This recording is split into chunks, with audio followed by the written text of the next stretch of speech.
O mercado de games deixou de ser apenas entretenimento e passou a ser uma alternativa de negócio. Nos últimos 5 anos, a indústria de games cresceu entre 9% e 15% e movimenta 900 milhões de reais por ano no país. Hoje, mais de 61 milhões de brasileiros têm costume de jogar algum jogo eletrônico, seja no celular, nos videogames ou nos computadores. O estado do Rio é o terceiro maior desenvolvedor de games no país, totalizando 12 empresas que representam 8% do setor. O Rio em Foco Especial Games começa agora.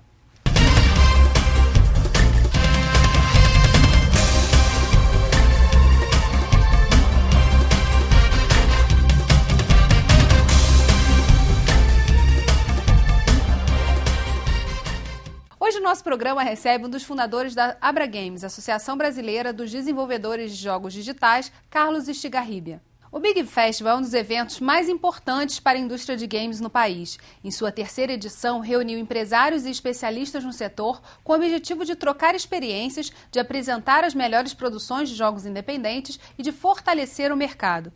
O evento, que sempre acontece no estado de São Paulo, teve sua primeira edição aqui no Rio esse ano. Vamos ver o que rolou por lá. O Sistema Firjan, junto com a Abra Games, Associação Brasileira dos Desenvolvedores de Jogos Digitais, e os organizadores do Big Festival, trouxeram para a cidade do Rio esse ano uma nova versão de um dos eventos mais importantes de jogos independentes da América Latina. O diretor executivo do Big, Gustavo Steinberg, falou um pouco sobre a importância desse evento para a cidade e os principais desafios do mercado. O Big Festival é a ponta de lança da relação de B2B, né, dos desenvolvedores de jogos com os compradores e distribuidores de jogos.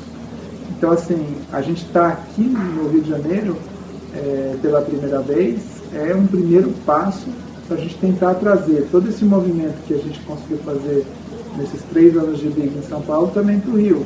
É evidente que o Rio é um outro polo estratégico. São Paulo é um polo maior hoje em dia, mas a vocação para a indústria criativa do Rio de Janeiro é muito grande. Para o designer e consultor criativo da Game Whispering, é importante manter a identidade do país na produção dos jogos. The issue is that when you do video games, you start dreaming about the games you played as a kid from Japan, from US, and so most of the developers here, they want to make games that compete in North America and the world.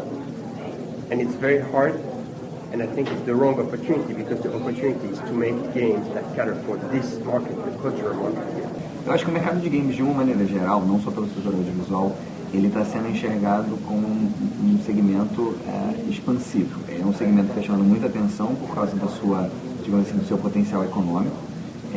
Os jogos já estão aí, vamos ser bem francos, os jogos já estão aí comercialmente no Brasil desde a década de 80, como experimento no mundo inteiro desde a década de 50, mas no Brasil especificamente eles passaram a ganhar mais tração, mais relevância quando começaram a chamar a atenção do ponto de vista econômico. O mercado de audiovisual está enxergando o segmento de jogos como um potencial parceiro, mas ainda um certo corpo estranho, um outro segmento que assim, aí tem potencial, alguns enxergam como uma mina de ouro, mas sejamos novamente francos, é importante ter essa noção de que não é um espaço, um solo fértil que tem que ser bem trabalhado, de maneira inteligente, com um modelo de negócio planejado. Mas que sim, é um espaço, um solo fértil com potencial e que, na verdade, precisa se estabelecer uma ponte de comunicação, porque são 2 linguagens diferentes, ainda que ambos sejam audiovisual, seja audiovisual, o cinema, o curta-metragem não interativo, e o jogo não deixa de ser audiovisual, mas ele é interativo. Só que, bem ou mal, são linguagens diferentes e eu acho que, pela cultura dos jogos ser mais recente aqui no Brasil, ou ainda não ter ganhado tanta força como o audiovisual tradicional, são universos que ainda precisam se comunicar e, além disso tudo, mais importantemente, entender o potencial dessas parcerias. Foi um eventaço lá na Firjan, né, que aconteceu. Muita gente? Muita gente, a gente fez em 2 dias, superou todas as nossas expectativas. Os desenvolvedores de games do Rio participaram? Muitas empresas do Rio, inclusive a gente fez até um dia antes uma sessão onde 6 estúdios daqui receberam 3 empresários, mentores estrangeiros que viram todos os jogos deles e ficaram dando dicas. Então a gente fez uma sessão extra até com esse pessoal de mentoria. Qual foi o retorno desses mentores que estão lá fora, estão vendo o que está acontecendo no mercado internacional sobre os jogos que o Rio de Janeiro produz? Eles gostaram muito do que eles viram, eles acham que os jogos ainda não estão prontos para realmente ser um hit, mas eles viram potencial e algumas empresas eles querem ver se eles levam elas para fora para ficar um período de 3 a 6 meses lá, fazendo cursos ou dentro das empresas que eles tocam. Das aceleradoras que eles têm. Então, para a gente foi um feedback muito bom. O Arthur Protásio, agora no finalzinho, estava falando dessa relação entre games e audiovisual. Sim. Qual, na sua opinião, é o problema dos games? Porque o BNDES fez um estudo, mostrou o potencial econômico, falou que o Brasil deveria focar na questão dos jogos de celulares, porque eram mais fáceis até por conta das questões tributárias, de se apoiar nisso. Mas a gente vê uma série de iniciativas em várias pastas, né? Quer dizer, hoje quem cuida de games é o Ministério da Cultura de Brasília. E aí, para baixo, algumas secretarias vão ciência e tecnologia, educação, acabam trabalhando também com esse setor. Qual o problema dos games para que a gente possa pensar assim numa decolagem?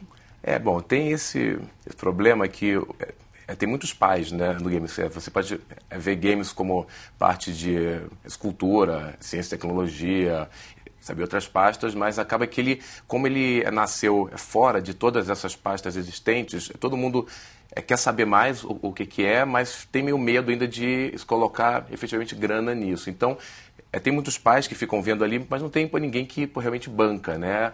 Isso é um fator, mas, por outro lado, faz com que todos esses nossos empresários acabam que eles se virem bem. Então, é uma indústria que hoje ela vive muito do esforço dos próprios empresários. Não tem, a gente tem alguns incentivos, mas são muito poucos.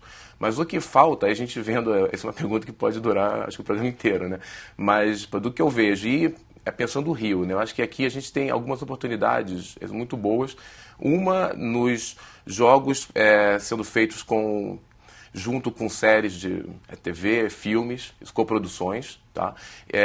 Outra coisa que a gente vê muito forte aqui são jogos educativos, que também é uma vertente que está vindo aí, muito grande, e a gente tem algumas leis hoje que já pedem que esse conteúdo físico de um livro já tenha esse componente mais interativo, então o jogo, isso cabe bem para isso. Então, essas são duas oportunidades que eu vejo que a gente está deixando isso passar, quicar essa bola, e que pode ser meio que um gancho para que as empresas elas comecem a fazer esse tipo de jogo, jogos educativos, jogos com séries de TV, elas se capitalizem, treinem, né, consigam fazer títulos e depois cheguem a fazer o título próprio, que é o sonho do mercado, mas a gente ainda está um pouco longe disso. A gente vai tratar dos jogos sérios, os Serious Games, no próximo bloco. Não saia daí, Rio em Foco, aqui política e economia caminham juntas.